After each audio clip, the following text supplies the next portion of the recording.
Billy Luna. Part 3. There's this weird misconception that John Gotti never killed anyone. I mean, look, if you get to the level John Gotti got to, you definitely killed people. I mean, you definitely did. Oh, yeah. Please subscribe to the Billy Luna channel and like the video.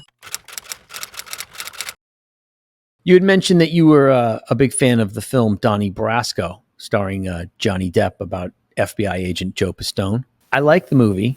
I mean, I read the book a long time ago, and I'm a much bigger fan of the book than I am of the movie. One of the reasons was that I read the book, way before the movie, and I thought, Joe Pistone is this kind of tough guy. He's 6'2", big mustache, gets into, he's a very tough guy. Whereas, he's played by Johnny Depp. And the problem I have with Johnny Depp is, playing that part is that, until he played Whitey Bulger. When he played Whitey Bulger, I thought Johnny Depp did a good job. But previous to that, whenever Johnny Depp tried to play a tough guy, I don't buy it, man.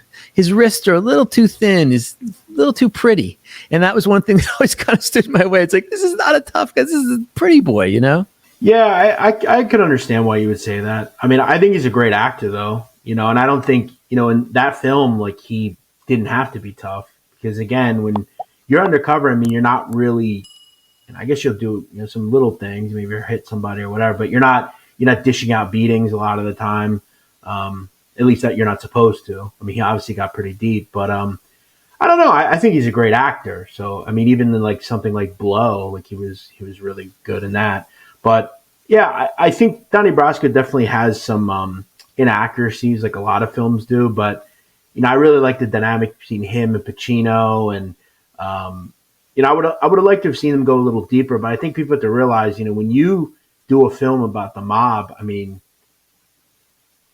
you have to be very careful with names because you have to pay people then, and you just, it kind of takes away some of your creative liberty. But no, I enjoy the film a lot. I think it's just the acting's good. I like some of the plot lines, and it is somewhat, realistic. I wish they would have had some certain characters. I think they should have talk more about Joe Massino and Anthony Mira, but and as well as Joe Pistone was not at the Three Capos hit.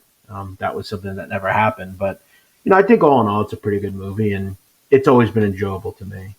There's this thing with reality versus movies or books, and with books, I think you can stick more to the reality. But with movies, almost 100% of the time, you've got to twist things and. You've got to twist things for various reasons. Like you mentioned, you got to pay people, lawsuits, etc. But then there's also just time constraints, such, like in Goodfellas, how the Tommy character is a composite character of 3 different characters. And, once things get to the movies, man, it's you can call it a true story if you want, but rarely is it. And in that film, one of the interesting things was at the end where Lefty takes off his watch and his jewelry and gives it to the guy at the bar and goes to get killed. That never happened. Well, it was Sonny Black, actually. Yeah, Sonny Black. But again, if you read into Joe Massino's testimony when he cooperates in the 2000s, he actually says that Sonny Black was not killed because of Donnie Brasco. He was killed because Joe Massino viewed him as a threat to his organization. He knew that Sonny was very liked in Brooklyn. He was making a lot of kind of movement as far as he looked like leadership. And if you look into Joey Massino, he was very threatened by certain people. And, Tony Mira was killed due to that connection. He was the one that originally introduced the group to him. But no, Lefty, they offered, hey, you can cooperate if you want. He said no. And, he died in prison. But, yeah, a lot of the storyline, like Bruno and Delicato, I mean, he wasn't, he was involved with the commission case, years later. So, yeah, I think, they have to make movies more interesting, I guess they feel sometimes. But I think outside of that, it's an enjoyable movie. Yeah, for sure. I mean, you got Al Pacino, and he's phenomenal. A lot of good things. Michael Madsen is playing one of the... Yeah. What is it? Does he play Sonny Black, or he plays... Sonny Black. Yeah, Sonny Black, right, yeah. And, it's interesting, though, how... Then you get some things when you talk about, and then this touches on something else I wanted to talk to you about, that was common Cosa Nostra misconceptions or inaccuracies, which is rampant. I mean, as we know, there is so many books, authors, blah, blah, blah. There's so much stuff that's just simply not true. And when you talk about, like, for instance, the book The Irishman, or the book I Heard You Paint Houses, that was made into the Marty Scorsese movie The Irishman, that is pretty much 100% BS, right? Yeah. I mean, Frank Sheeran did not kill Joe Gallo. I mean, if you read into Joey Gallo, I mean, multiple people that were at the restaurant clearly stated that it was not one gunman, it was multiple gunmen, and they were both Italian looking. And if you've ever seen Frank Sheeran, he didn't look Italian at all. And again, I mean, it's pretty common knowledge that Sonny Pinto DiBiase killed Joe Gallo. Mm-hmm. He also, look, I don't think we'll ever truly know what happened to Jimmy Hoffa. Do I think Frank Sheeran was possibly there? Probably. I think he may have been in the car. Do I think he was the one that pulled the trigger? No. I don't think we'll ever actually know. Do I think Jimmy Hoffa's probably on a mantle somewhere with ashes and an urn? Probably. I don't think he's buried anywhere. But yeah, I mean, I could probably tell you 5 misconceptions right now that are incredibly wrong about people's thought on the mafia. Like, the whole thought of, like, the mafia doesn't kill innocent people. I mean, that's completely false. I mean, there have been dozens of people that have been killed by the mafia that had nothing to do with it. The thought that the mafia didn't sell drugs. I mean, that's completely false. There's this weird misconception that John Gotti never killed anyone. I mean, look, if you get to the level John Gotti got to, you definitely killed people. I mean, you definitely did. Oh, yeah. I mean, I could probably come up with a misconception about pretty much any gangster ever. Like, I've made the case that, I mean, I think there's a plausible reason to believe that, like, Billy Batts, that guy they talk about, Billy Batts, Mm-hmm. like, I think you can make a case he wasn't real. Like, I've never found any piece of information that he ever existed, Or that he at least wasn't made. Yeah, or he just didn't exist. I think, there is a William Bentvena that was arrested in the Vito Genevese case, but I don't know. There's no pictures of him, That's right. Which is pretty interesting.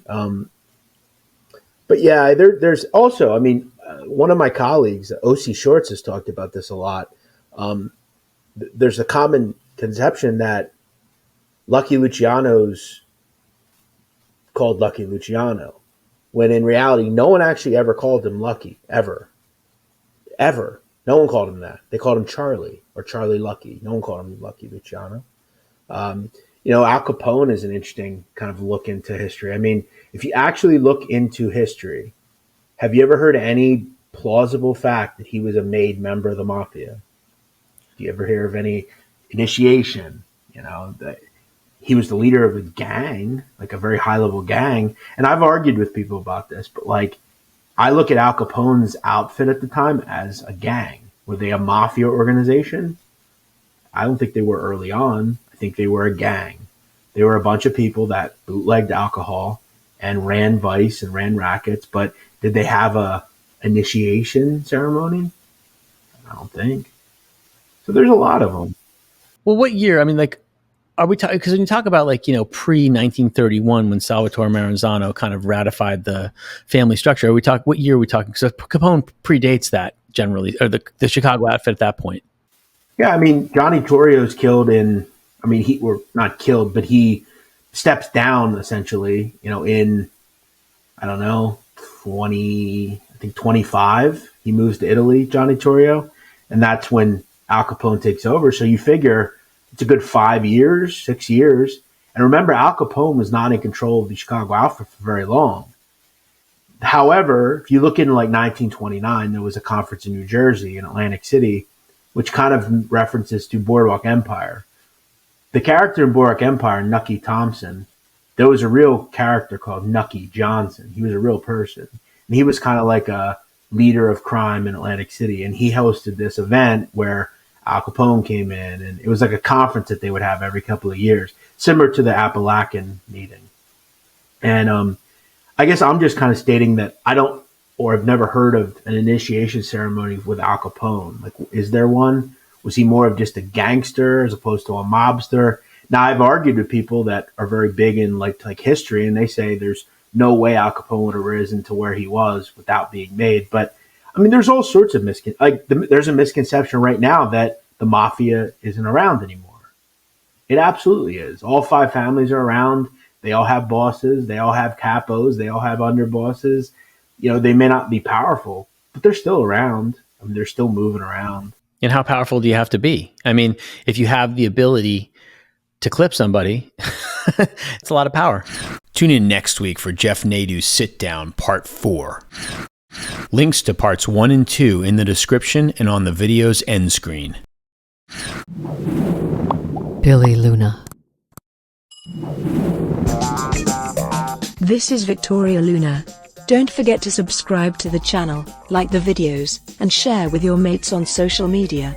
Check out these awesome videos now. Ciao.